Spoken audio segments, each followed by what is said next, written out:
గత 9 నెలలుగా కూటమి ప్రభుత్వం అధికారంలోకి వచ్చిన తర్వాత ఏదైతే ప్రధానంగా గత ప్రభుత్వంలో భవన నిర్మాణ కార్మికులు ఎదుర్కొన్న ప్రధానమైన సమస్య ఇసుక. ఈ ఇసుక అనేది ప్రకృతి వనరుగా లభించే ఈ ఇసుక గతంలో ఆకాశాన్ని అంటిన ధర అనమాట. అంటే మధ్యతరగతి వాళ్ళు ఏదైనా ఇల్లు కట్టుకోవాలి అంటే ట్రాక్టర్ ఇసుకొచ్చేసి 8,000 10,000 అంటే అప్పుడున్నటువంటి పరిస్థితులను బట్టి వాళ్ళ ఇష్టం వచ్చిన రేటుకి అమ్ముకునే పరిస్థితికి వచ్చింది.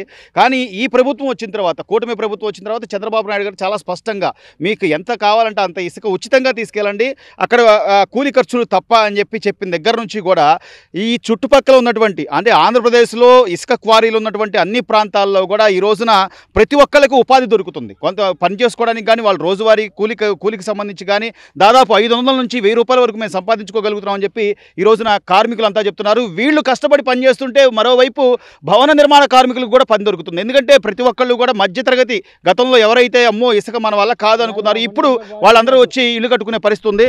సార్ ఎలా ఉందంటారు? ఇప్పుడు మీకు ఈ పని వల్ల మీకు రోజు ఆదాయం ఎంత వస్తుంది సుమారుగా? వస్తుందండి, బాగానే వస్తుంది. మాకు రోజు బయటికి వెళ్ళి దినసరిగా తెచ్చుకునే కూలి ఇక్కడ వస్తుందండి. అంత ముందర అయితే పని ఏమి ఉండేది కాదు. మాకు ఈ కోరి వచ్చిన తర్వాత ఒక జీవనోపాధికి చక్కగా మేమైతే అందరం కలిసి కట్టుగా చేసుకోగలుగుతున్నాము.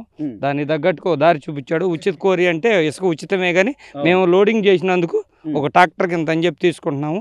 దానివల్ల మాకు చాలా బాగుంది. మీ కాళ్ళ మీద మీరు నిలబడి కష్టపడి పని చేసి బతకడం బాగుందంటారా? లేకపోతే అప్పుడైతే నేను 10,000 వేసాను 15,000 వేసాను? లేదండి, బాగానే ఉందండి. ఇప్పుడే బాగుందండి అప్పుడు మీద. సో ఈ ఇసుకంటూ బయటకి ఉచితంగా దొరికితే ఎంతమందికి పనులు దొరికే అవకాశం ఉందంటారు? చాలా మంది ఉండారండి. ఇసుక లేక అప్పుడు చాలా మంది పనులు లేక ఇంట్లో కూర్చుని చాలా మంది ఉండారండి. ఇప్పుడు అందరికీ పని దొరుకుతుంది ఏదో విధంగా.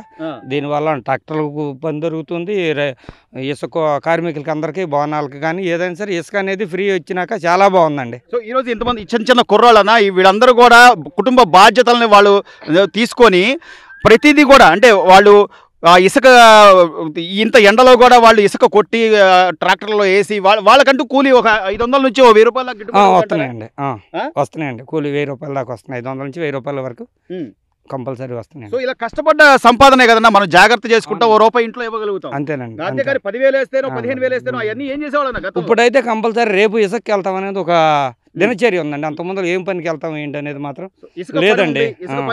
చేయగలుగుతాం రేపు పొద్దున్న అని చెప్పి ఒక దారి ఉందండి. అంత ముందర ఏం దారి ఉండేది కాదు, ఏం పనికి వెళ్ళాలో కూడా అర్థమయ్యేది కాదండి. సో ఈ ప్రభుత్వం వచ్చిన తర్వాత చంద్రబాబు నాయుడు గారు స్పష్టంగా ఇసుక అయితే ఉచితం చేశారు. అది కరెక్టే అంటారా? కరెక్టేనండి. గతంలో ఎలా ఉండేది, ఇప్పుడు ఎలా ఉందంటే అంత ముందర ఒక ఇసుక ట్రాక్టర్ తోలాలి అని అంటే మద్దూరులోకి తోలాలి అంటేనే 3,000 4,000 ఉండేదండి. గోసాలకు వెళ్ళాలంటే 5,000 ఉండేది. ఇవాళ 2,000కే గోసాల సెంటర్కి ట్రాక్టర్ లోడ్ వెళ్ళిపోతుంది. అంతే. చాలా ఇసుక వల్ల చాలా మంది ఉపయోగపడుతుంది, చాలా మంది కూడా లబ్ధి పొందుతున్నారు. వాళ్ళకి ఏంటంటే అవసరాలు తీరుతున్నాయండి. ఇప్పుడు ఆ జగనన్న గారి కాలనీ ఉంది, ఆ జగనన్న కాలనీలోకి బోర్డు అంత పెట్టి ఇసుక తోలుచుకున్న వాళ్ళు ఉన్నారు.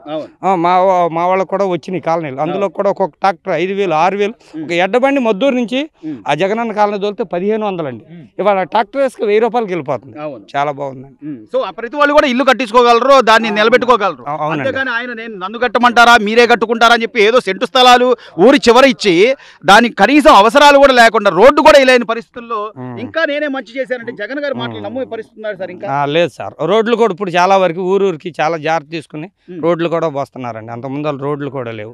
అప్పుడు జగన్ ప్రభుత్వంలో ఇసుక తేల్తానికి మనుషుల ఎంట్రన్స్ లేదు. ఓన్లీ ట్రాక్టర్లకు కొట్టినా లేకపోతే ఏది కొట్టినా ఆ డ్రంపింగ్ లో కొట్టినా అంతా పొక్కలేనులే, కానీ మనిషి అనేది పార తీసుకుని ఎంట్రన్స్ లేదు. ఇప్పుడైతే మనుషులకి ఇది ఒక రకంగా జీవనోపాధి ఉంది. మరి ఈ రోజున క్వారీల్లో ఇసుక కొట్టే పనులు కానీ లేకపోతే ట్రాక్టర్లో డ్రైవర్లుగా కానీ ఎంతమంది బతుకుతున్నారు? ఈ రోజు ఇసుక ఉచితం చేసిన తర్వాత ఈ ప్రభుత్వం వచ్చాక ఎట్లుంది పరిస్థితి? ప్రభుత్వం వచ్చినాక గవర్నమెంట్ బాగానే ఉందండి లేబర్కి.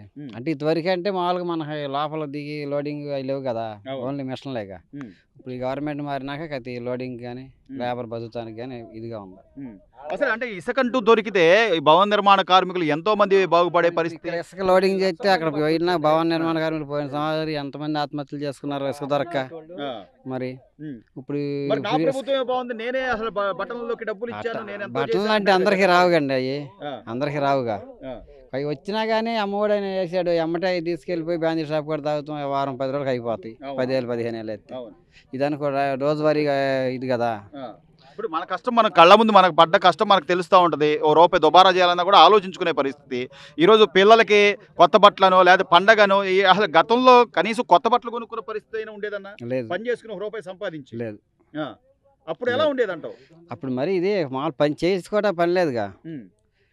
ఇప్పుడు ఈ 9 నెలలుగా కొంచెం ఇసుక ఫ్రీ చేసిన తర్వాత ఎట్లుంది? ఇసుక ఫ్రీ చేసినాక ఎవరికాళ్ళు అందరు పనులు దొరుకుతుంది. రోజువారీ పనికి వెళ్తున్నారు, ఎవరి పని వాళ్ళు చేసుకుంటున్నారు. మరి జగన్మోహన్ రెడ్డి గారు నేను మళ్ళీ వస్తాను, నేను ఇంకో 5 ఏళ్ల తర్వాత కళ్ళు మూసుకొని నేను మళ్ళీ వచ్చి నేను ఏదో చేస్తాను అది ఇది అంటున్నాడు. జనాలు నమ్ముతారంటారా జగన్? అవన్నీ అట్టా చెబుతారులేండి ప్రతిపక్షంలో ఉన్నప్పుడు. ఇక మళ్ళీ రాడంటారా జగన్? రాడు. సో మీకైతే పని పుష్కలంగా దొరుకుతుంది. పని పుష్కలంగా ఉంది, చేసుకోవటానికి ఇబ్బంది లేదు.